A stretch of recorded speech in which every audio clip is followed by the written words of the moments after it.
Olha só, não poderia ser diferente. Vamos começar falando dessa iminência da guerra que se aproxima. Para muitos pode ser uma terceira guerra mundial no horizonte. Isso porque o regime do Irã lançou cerca de 200 mísseis balísticos contra Israel ontem à noite. Imagino que a vasta maioria de vocês acompanhou. Isso é um movimento militar bélico sem precedente recente e avisou que a missão, por enquanto, já foi concluída. Mas o governo israelense, claro que planeja agora uma resposta, uma retaliação, de acordo com eles, que será surpresa e precisa contra o país comandado pelos ayatolás, que, claro, continua sendo, como muitos têm os descrito, como uma espécie de polvo, kraken do terrorismo na região, financiando células terroristas pelo mundo. A gente já vai estar já com o nosso especialista em geopolítica, Fabrício Nastic, aqui no estúdio, que vai ajudar a gente a entender tudo. Mas, claro, eu quero ouvir a senhora e os senhores também. Vamos abrir elas aqui, meus queridos. Situação muito fluida, complexa, dinâmica. A gente sempre fala que tem várias dimensões, moral, espiritual, bélica, geopolítica, enfim. Difícil acompanhar tudo no detalhe, mas quero ouvir de vocês as primeiras impressões, olhando adiante. Mano? Bom, a região já vem num crescimento de tensões há bastante tempo. Agora a gente está num momento sem precedente e recente, onde basicamente as duas maiores potências militares dessa região, né, Israel e Irã, começam a duelar diretamente. Muita gente tem especulações, inclusive, sobre qual é o verdadeiro tamanho do potencial militar do Irã, mas o fato é que um conflito como esse, a gente pode saber como começa, mas é impossível saber como termina, né? Se Israel... muitos analistas dizem que Israel está no momento de uma estratégia militar favorável, um momento militar favorável, como há muito tempo não tinha. Mas será que, de fato, é possível imaginar que, na prática, Israel vai conseguir derrubar o regime iraniano? Eu acho que são cenas para os próximos capítulos e sou cético sobre isso. E se isso não ocorrer, a gente pode acabar vendo apenas uma escalada do conflito com milhares de mortos e sem uma resolução concreta para a construção da paz na região. A produção desse humilde programa que é o Morning Show, competentíssima, trouxe várias entrevistas que a gente vai estar trazendo ao longo da duração do nosso programa de hoje, com realmente nomes decisores que têm ali realmente com precisão o pulso da situação em Israel também. No Líbano a gente vai estar entendendo a dinâmica toda, brasileiros sendo repatriados, enfim. No meio desse morticínio todo, acho que algo que a gente pode concordar aqui, para não usar o famoso óculos cor-de-rosa e achar que a gente pode, enfim, com palavras bonitas e platitudes, tentar resolver um conflito milenar desse com tanto interesse e vidas envolvidas, né? Que não há santos na guerra.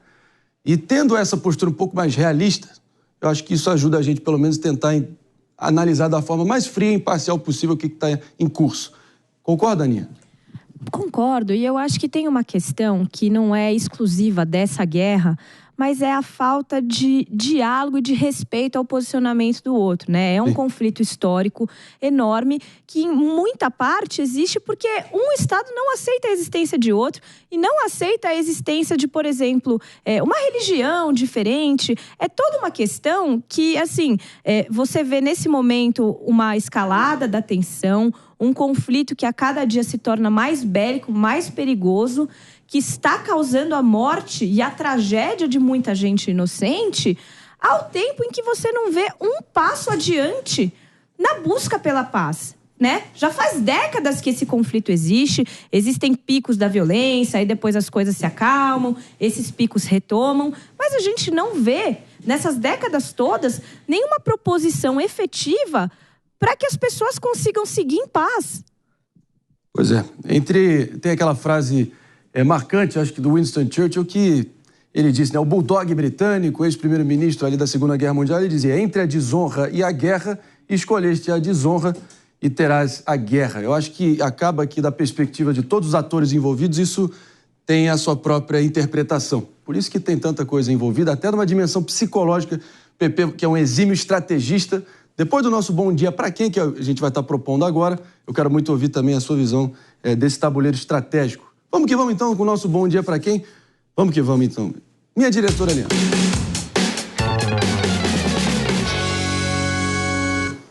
Meus amigos, e o nosso bom dia de hoje vai para você que está preocupado com a Terceira Guerra Mundial. E aqui não tem nenhum exagero, porque sim, ela já está em curso.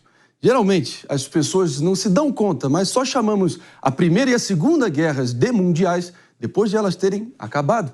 Enquanto elas estavam em andamento, começaram, claro, ali como conflitos regionais, pontuais, que por sua dinâmica própria acabaram engolindo o mundo inteiro.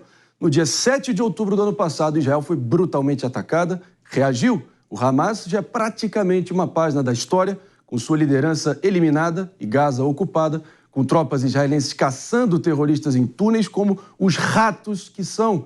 O mesmo já se processa com o Hezbollah no Líbano, acuado e isolado. Sem seus dois aliados terroristas, o Irã, dos ayatolás fundamentalistas, respondeu com o maior ataque de mísseis da história. Israel, claro, promete um contra-ataque devastador. E a ONU, no meio disso tudo, segue o caminho da sua antecessora, a Liga das Nações, a irrelevância e a extinção. Seu secretário-geral, o português Antônio Guterres, acaba de ser declarado persona non grata em Israel e foi proibido de entrar no país. Os Estados Unidos já declarou que apoiará Israel de modo incondicional, inclusive militarmente, e a missão para Israel é clara: terminar o que começou antes que a janela de oportunidade se feche. Hoje, inclusive, vale a pena mencionar que é Rosh Hashanah, que é o Ano Novo Judaico. Hoje, e o mundo, que nascerá a partir dessa varredura feita por Israel, promete ser muito melhor do que aquele com o qual nos acostumamos. Mas, claro, eu sei que esse é um tema espinhoso, envolve muitos ódios e paixões, mas essa é só a minha opinião e eu quero que ela dite o tom aqui também para a gente trazer todas as visões distintas. E ninguém melhor que o nosso especialista em geopolítica que está em cima do lance, Fabrício Junaitzky. Difícil desconstruir isso tudo, várias dimensões para a gente apreciar e tentar chegar a uma conclusão aqui. Como é que você está vendo tudo isso, especialmente esse movimento contra o Guterres e no tabuleiro como um todo? Fabrício? Esse movimento contra o Guterres, André, bom dia para você, pessoal aqui do Morning. É um movimento que não surpreende, vamos ser bem francos aqui. Surpreende no sentido de que é um país que está declarando o secretário-geral da ONU, quer dizer, a autoridade máxima da ONU, como persona não grata. Isso tem um significado muito grande, até relativamente perigoso, justamente porque a ONU, em teoria, ela é feita ali para mediar os conflitos internacionais, para ser um salão de conversas entre os países, entre os estados. A partir do momento em que você declara que o secretário-geral é persona não grata, você está basicamente sinalizando à organização que você já também não tem respeito algum com ela, independentemente da argumentação de que o secretário-geral condenou ou não condenou os ataques. Acho que isso entra num outro espaço. Agora, a gente precisa ficar também bastante atentos aqui, porque Israel tem promovido uma varredura contra lideranças terroristas da região. É verdade, esse foi o discurso do Netanyahu lá em 7 de outubro, quando o Hamas invadiu o território israelense e matou milhares de inocentes, absolutamente inescrupuloso o que foi feito naquela ocasião e o que tem sido feito progressivamente, ano após ano, naquela região que é muito disputada. O problema é, quando a gente pensa em combater o terrorismo apenas na bala, na força, e a gente não olha para a raiz do problema que está ali por trás, o que vai acontecer é o seguinte: vai acabar com o Hamas? Provavelmente vai acabar com o Hamas, já está acabando com o Hamas. Vai acabar com o Hezbollah? Pode ser que sim, pode ser que não, vai demorar, não vai demorar, não sei.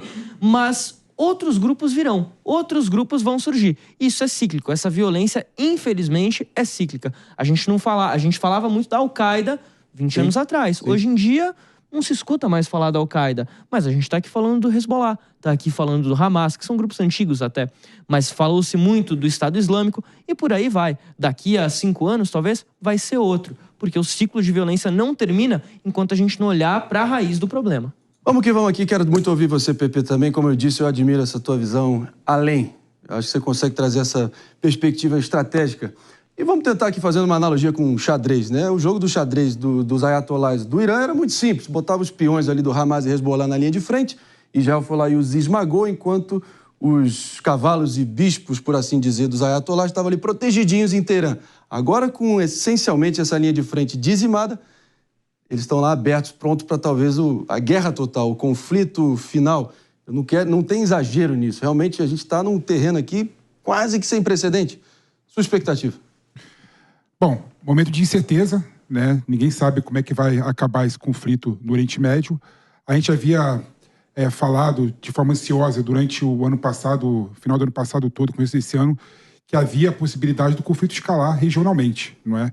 Então, o que a gente está vendo agora, no meu modo de ver, é o conflito se regionalizando. A gente não sabe, infelizmente, como é que vai ser a reação de Israel. Eu não acredito, sinceramente, que Israel vá atacar diretamente o Irã, não é? Israel está tendo uma política, no meu modo de ver, muito mais de combater aquilo que você falou, as milícias que o Irã financia no Iêmen, os Houthis, o Hezbollah no Líbano, o Hamas na Palestina e outros grupos minoritários na Síria, né? No Iraque também. Né? Mas eu não vejo Israel fazendo uma resposta ao Irã de forma taxativa, de modo a escalar ainda mais essa guerra. Mas a promessa é essa, pelo menos. A promessa pode ser essa, como retórica, como narrativa de guerra, para não mostrar uma certa fraqueza. Mas eu sinto, né, que o Irã quis fazer um movimento para Israel não invada o Líbano terrestramente. E é bom lembrar, Fabrício, qual a informação que você tem?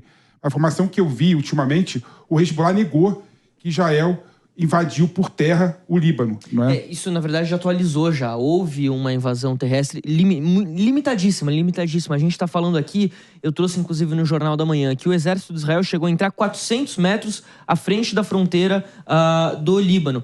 E um soldado, inclusive, morreu agora cedo. A gente tem essa confirmação, a primeira baixa do exército de Israel. E aí, se você me permite, Pepe, a informação que a gente tem envolvendo a Casa Branca, envolvendo também o governo de Israel, é de que essa resposta israelense em relação aos ataques de ontem do Irã vai ser direcionada contra a estrutura de produção de petróleo do Irã.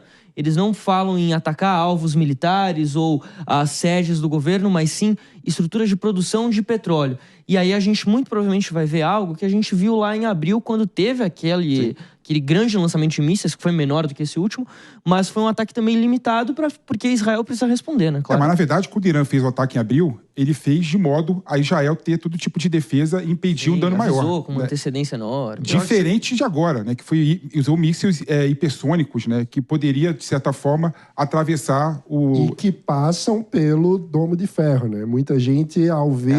Essa foi a questão chave de ontem. Como é que o tal domo de ferro, o sistema antimísseis, tido como impenetrável por tantos, foi claramente burlado ontem, né? Exatamente. O ponto é que o domo de ferro ele foi projetado para ser um sistema semiautomático de defesa contra mísseis de menor porte, contra o tipo de ataque que Israel está habituado ao longo das últimas décadas a receber dessas células laterais do Irã, desses proxies como o Hezbollah, como o Hamas.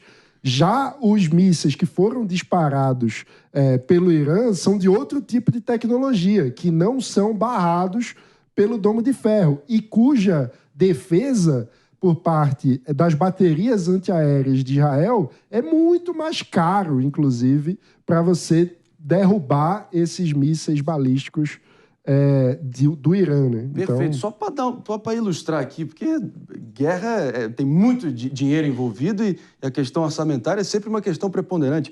Um míssil desse de menor porte, para conter os mísseis mais inofensivos, entre muitas aspas, por favor, vindo do Hamas e do Hezbollah, custa $80 mil por unidade, por assim dizer. Os mísseis antibalísticos que vêm dos outros sistemas, que é o sistema Arrow, que traduz para sistema Flecha, e também o sistema David Sling, ou Stiling de Davi, esse sim, para conter os mísseis maiores, custa $1 milhão por míssil antibalístico. Sim. Não é isso, Davi? Davi. Ato falho. Erro! Mas vai que é sua, Fabrício. Sim, exatamente. Quem atuou mais ontem, o sistema que mais foi utilizado foi esse David Sling, o Stiling de Davi. Porque funciona da seguinte forma. Vamos imaginar aqui camadas da cobertura da defesa antiaérea israelense. Atenção. A primeira, a mais básica, é o domo de ferro, que ele é utilizado geralmente para aqueles mísseis, aqueles foguetes do Hamas de alcance mais curto, de um menor potencial ofensivo. A gente está falando do domo de ferro, ele tem um alcance de 4 a 70 quilômetros aproximadamente, tá? De alcance para interceptar os mísseis que vêm de fora. O David Sling é o intermediário, vamos dizer assim. Ele tem um alcance de até 300 quilômetros. É um sistema relativamente novo, foi implantado em 2017, uma parceria com os Estados Unidos e que foi utilizado ontem para repelir esses mísseis vindos do Irã. Muito provavelmente ainda não se tem exatamente essa informação, mas os mísseis Shahab 3, que são mísseis de 2003, não são exatamente uma tecnologia muito inovadora, mas é um dos melhores que tem ali no arsenal iraniano. A gente tem que levar também em consideração que o Irã está geograficamente distante até de Israel, não é um país vizinho, né? Mas tem uma distância grande. O fato é que atacou e conseguiu passar em alguns pontos. A defesa desmoronou, esses peões desmoronaram como dominós e agora, um ponto interessante o Irã também, isolado e está aberto ali. Pepe. Um ponto interessante também que eu queria destacar é o seguinte, às vezes as pessoas acham, né, que a estratégia de Israel deu certo por evitar um dano maior. Mas, por outro lado, você mostra qual que é o teu potencial de defesa. Então, por exemplo, em abril, quando o Irã mandou drones e avisou Israel que iria atacar por drones, Israel conseguiu segurar quase 100%, né, do ataque. Israel, apesar de ter se defendido bem, mostrou exatamente para o Irã como é que é a defesa dela. Então agora, por exemplo, quando o Irã lança os mísseis hipersônicos para Israel, para tentar atingir Israel consegue, perfeito. Israel foi bem sucedido, mas ao mesmo tempo mostrou para Irã como é que funciona a defesa antiaérea dela. Então, às vezes, por isso que na guerra a gente não sabe qual que é o resultado final e qual a consequência. Às vezes, você se expondo, mostrando como é que você consegue defender e segurar os mísseis, você está também abrindo ponto de fraqueza. Aí tem 2 pontos para a gente trazer rapidinho, que é o seguinte. As guardas revolucionárias do Irã falaram que conseguiram atingir 90% dos seus alvos em Israel. O exército de Israel não falou a porcentagem dos mísseis, dos ataques que eles conseguiram repelir. Então a gente tem aqui tem a comunicação de um lado, mas não tem a confirmação do outro. Não teve nenhuma vítima fatal no ataque de ontem. E aí a gente não sabe exatamente se os danos que a gente viu em Tel Aviv, teve muitos relatos de carros que acabaram sendo queimados. E teve um ataque terrorista de homens armados que ali abateram 8 civis em Tel Aviv. Por enquanto a gente tem o número de 7. Nesse momento a gente tem o número de 7. Mas no caso no caso do ataque aéreo, a gente está falando de um ponto... Opa, a gente tem uma imagem. No momento a gente está projetando na tela, inclusive você nos acompanhando pelas multiplataformas da Jovem Pan News, exatamente uma funcionamento do Domo de Ferro. Como funciona essencialmente a atuação do Domo de Ferro. Isso, ele consegue captar, o míssil é disparado, o radar capta a chegada do míssil, aí você tem um centro de controle que ele apura rapidamente a trajetória, aonde que ele vai cair, qual é o potencial destrutivo, até para ver se compensa. De repente o míssil está desgovernado, não vai parar em lugar nenhum, né? Às vezes nem compensa disparar contra ele. E aí então é disparado um míssil Tamir, que é esse tipo de míssil usado pelo Domo de Ferro. O David's Sling, ele tem um sistema um pouquinho diferente no míssil, porque é o seguinte, ele é um míssil sem ogiva. Como é que ele destrói, então, os mísseis que estão sendo disparados? Bala contra bala. Ele intercepta no ar, e aí uma bala bate na outra e destrói o que está lá no ar. Muito possivelmente... Inclusive, teve um palestino que morreu na faixa de Gaza, se não me engano. Na faixa de Gaza, exatamente. Uma cena que parece que é um filme de ficção, né? Uma tragédia. A carcaça de um dos mísseis, que claramente foi destruído no meio do caminho, caindo com uma violência em cima dele. Isso pode acontecer. No caso de bala contra bala, a carcaça cair e causar algum impacto em solo. Inclusive morreu uma pessoa na Cisjordânia por conta disso, né? Também. A gente vai estar trazendo já uma entrevista importante aqui pra gente. Eu queria ouvir de vocês também aqui a posição do Irã, sinceramente, porque parece que o Irã está isolado, indo na contramão da maioria da região. Você vê vários estados ali do Golfo, Bahrein, Omã, Catar, o próprio Arábia Saudita virando potências cada vez mais moderadas, ali cada vez mais integradas ao mundo ocidental. O Irã cada vez mais isolado e com as suas defesas ali completamente desmoronadas, né? Vale a pena mencionar aqui um ponto importante, porque etnicamente falando, o Irã é de maioria persa, não é árabe. Certo?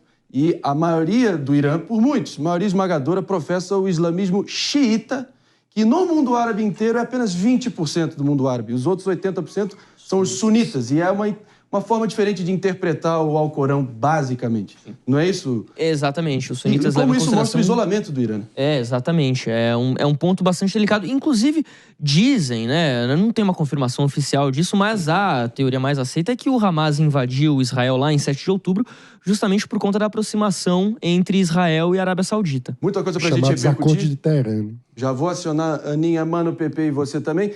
Na verdade, já, daqui a pouquinho, porque a gente vai fazer um rápido break para você que está aqui sintonizado, nosso respeitável público aí no corre do dia a dia, no carro, no trabalho, enfim, sintonizado aqui na Jovem Pan. O Morning Show volta daqui a pouquinho. Eu só queria muito te ouvir também, Pepe, você que conhece órgãos multitransnacionais, né? Por exemplo, a ONU. Eu, sinceramente, acho que a ONU cada vez mais mostra que está dominada nos seus principais conselhos por países autoritários, cada um defendendo o próprio umbigo, pouco consenso e muita verborragia tecnocrática ali. Virou um grande trombolho burocrático que não consegue resolver os conflitos reais e as ansiedades reais do planeta. E esse filme não acaba bem. Qual é a sua expectativa? A governança dos órgãos multilaterais, principalmente a ONU e o Conselho de Segurança, tem sido alvo de debate nos últimos anos e tempos, né? O Conselho de Segurança da ONU não consegue mais resolver os problemas contemporâneos de ordem mundial, né? Muito por conta que antigamente, pós Segunda Guerra Mundial, né, os polos de poder tinham realmente muitos poderes. A Rússia era muito maior do que é hoje em dia. Os Estados Unidos e outros países. Então, tinha Na Guerra Fria foi muito importante. Então tinha um poder de mando, né, muito mais forte do que hoje em dia. Hoje em dia nós temos vários países, né, que têm forças e têm interesses difusos e heterogêneos. Então, a forma como está o Conselho de Segurança da ONU não resolve, de fato, o problema do mundo, né? E não resolve o ponto principal, que é a cultura da paz, trazer a paz para o mundo. Mas como é que a gente consegue resolver isso? Ninguém sabe também, né?